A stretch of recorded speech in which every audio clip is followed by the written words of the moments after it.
They say revenge is a dish best served cold, but for Caitlin Clark, it was a $1 million check she refused to cash, a public humiliation delivered, with a quiet no that echoed louder than any sold-out arena. This isn't just about basketball anymore. This is the story they don't want you to know. The calculated takedown of a legend who let his ego write a check his legacy. Couldn't cash. For years, Geno Auriemma, the untouchable king of women's college basketball, has been talking. He's offered backhanded compliments, dismissed her fan base, and tried to frame her success as something he's seen a dozen times before. He tried to sound wise like a king looking down on a rising star. She's fearless. She just plays. She just is like a little kid in,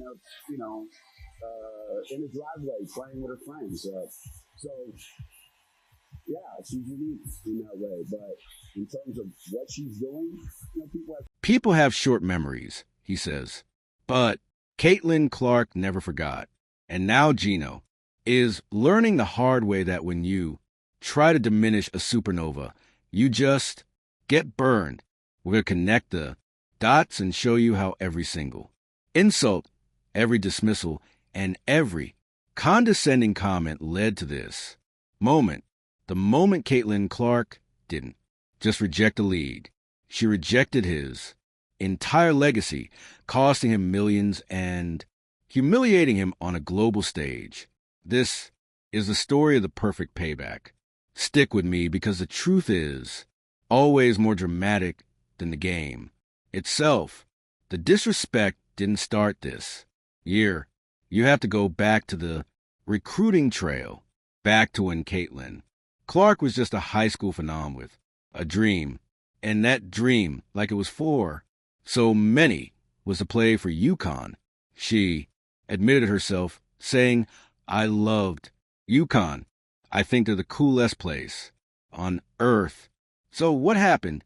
Why didn't the greatest recruiter in the history of the game sign the greatest offensive talent generation? According to Clark, the interest was never really there. Geno's program called her AOU coach a few times, but they never once spoke directly to her or her family. Geno's excuses have been a masterclass in deflection ever since. He claimed he had already committed to Paige Bucher very, very early and didn't want two point guards at the same time. Then in a stunning display of arrogance, he tried to flip the blame, suggesting that if Clark really wanted to come to UConn, she should have called him. Imagine that, the legendary coach admitting he couldn't see the generational talent right in front of him, then blaming the teenager for his own oversight. It was the first slight, the first dismissal, and it would become the costliest mistake in the history of women's basketball. While Clark went to Iowa and built an empire from the ground up, selling out arenas and shattering viewership records, Geno watched from a distance, and instead of admitting his mistake, he doubled down. He began a calculated campaign of public commentary that always seemed to praise Clark with one hand while undercutting her with the other.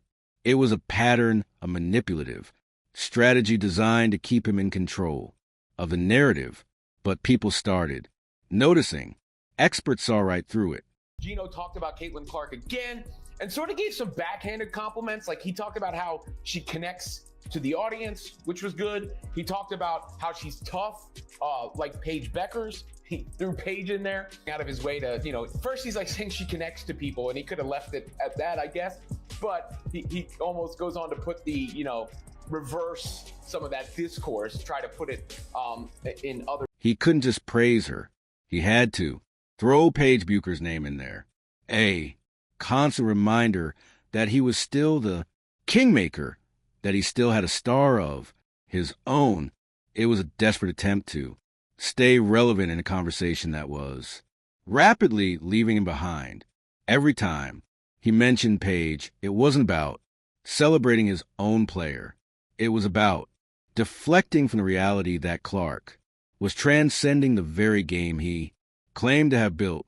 He underestimated her, and now he was trying to put her in a box he could control. But Caitlin Clark doesn't fit in anyone's box. The verbal jab soon escalated into a full-blown attack, not on Clark herself, but on the millions of fans she brought to the game in a now infamous interview. On the Dan Patrick Show in June 2024, Geno Auriemma went nuclear. He called her supporters delusional, unknowledgeable, and so stupid that it gives women's basketball a bad name.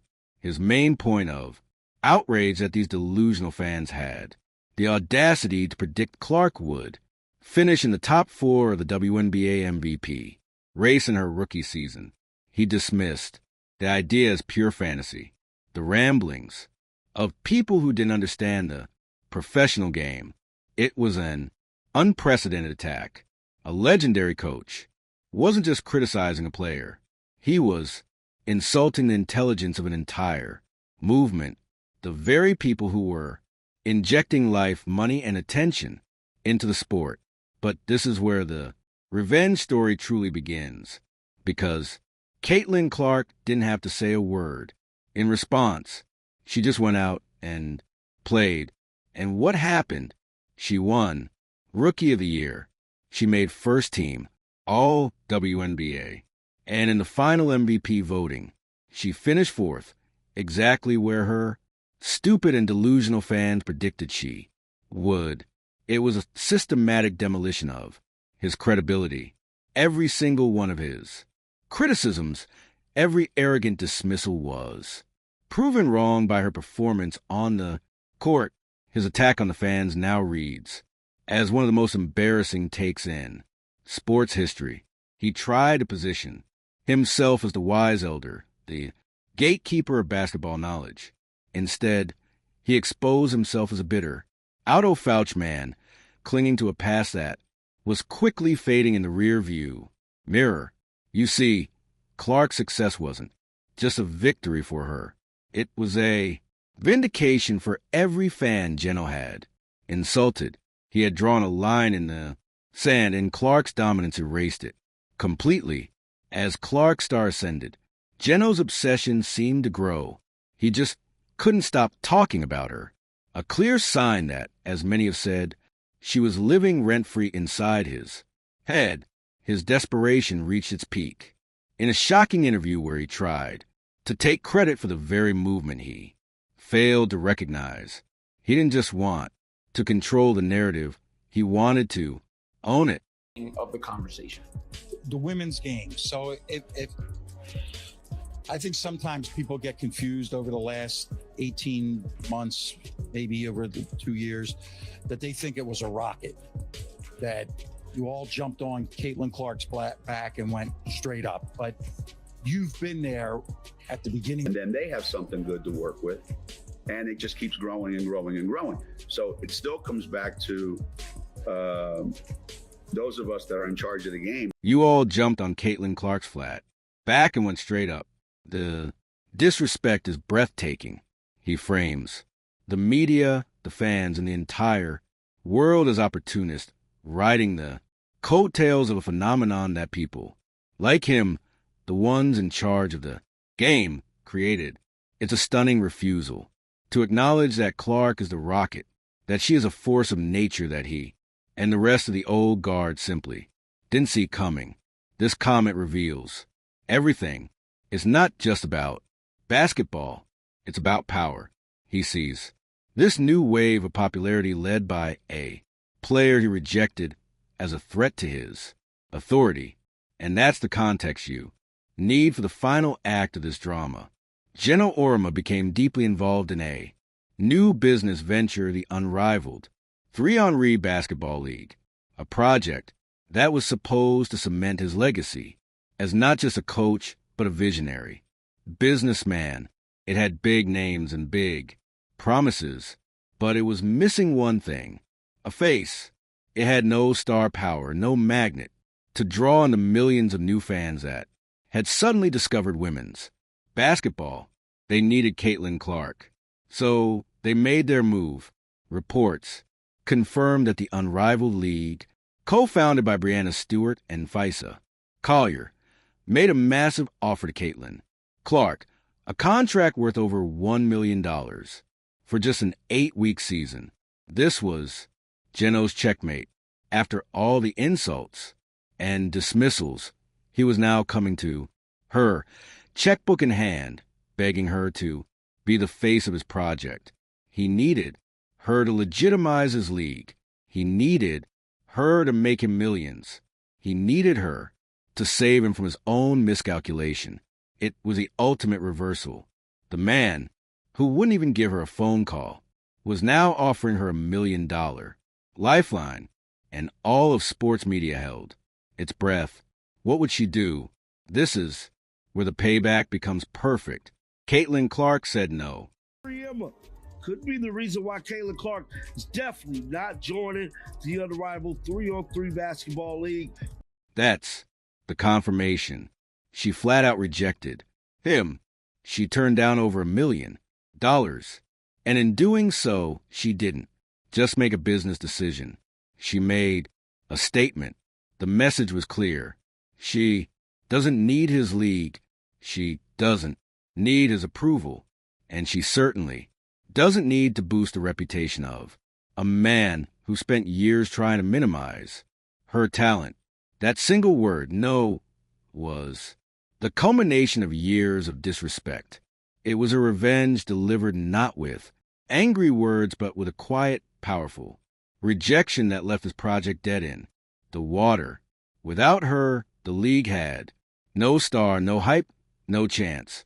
Fans immediately saw it for what it was, the ultimate humiliation.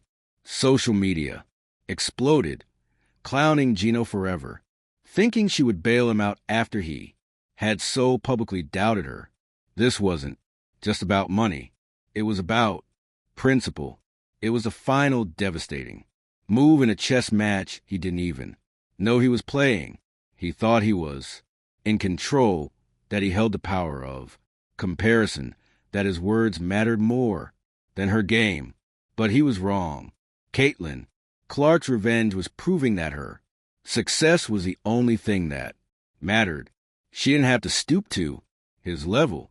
She just had to keep winning, keep breaking records. And when he came to her out of pure desperation, all she had to do was walk away. His insults cost him millions. His arrogance cost him his credibility. And his failure to see what was right in front of him has now cost him his future. His era is fading, and hers is just beginning. And now the question isn't whether Geno or Auriemma regrets his mistake. We know he does. The question is what happens now that his power has been so thoroughly dismantled. This rejection wasn't just a message to Geno. It was a warning to the entire old guard. The game belongs to a new generation now. Geno was the first to learn that lesson the hard way. But who will be next?